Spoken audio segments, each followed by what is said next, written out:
The hunt for an almost $4,000 apartment on Long Island continues. Trust me, that's not what I want to pay. That's just what it is out here. This is a brand new complex that we toured. It was a 2-bedroom, 2-bath apartment. I did like how bright the living room was, but I hated how small this kitchen was. Like, honestly, how am I supposed to host in a kitchen like this? And seriously, how am I going to fit any dishes in that sink? Why is it so small? I did like the pictures though. They were a little bit of an upgrade from the last place that we toured, but honestly, the kitchen, it was just way too small. And I hate a split refrigerator. Now, you know, the only reason they kept this door open is because the hallway is not wide enough to open up that door. This was the first bathroom. This would be the guest bathroom and my son's bathroom, and it was meh.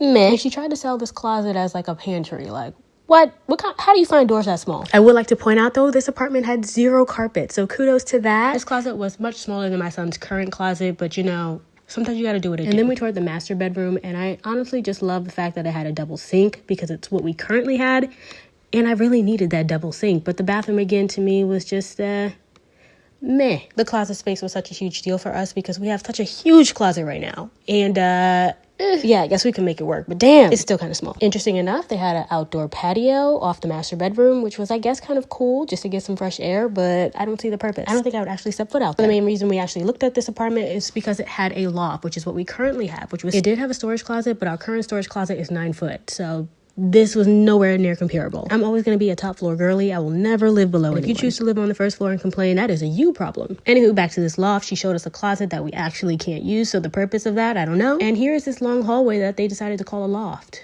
Now, do with this what you want, but it wasn't working for me. And I forgot to show y'all exactly how we get into this apartment. It's these steps that make like this L shape. This was not going to work. Okay, I have a 2-year-old son.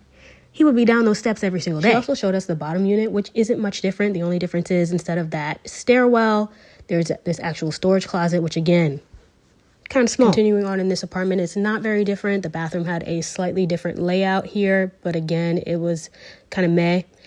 And washer and dryer. And this was the outdoor patio off the master bedroom. I prefer this than the balcony above, but I will say I was just kind of split on this complex. This was the actual unit we were looking at that didn't have windows, so she just wanted to give us a tour, but I don't know. This is kind of cool, but it's still not feeling like home. Do you think it's worth $3,700?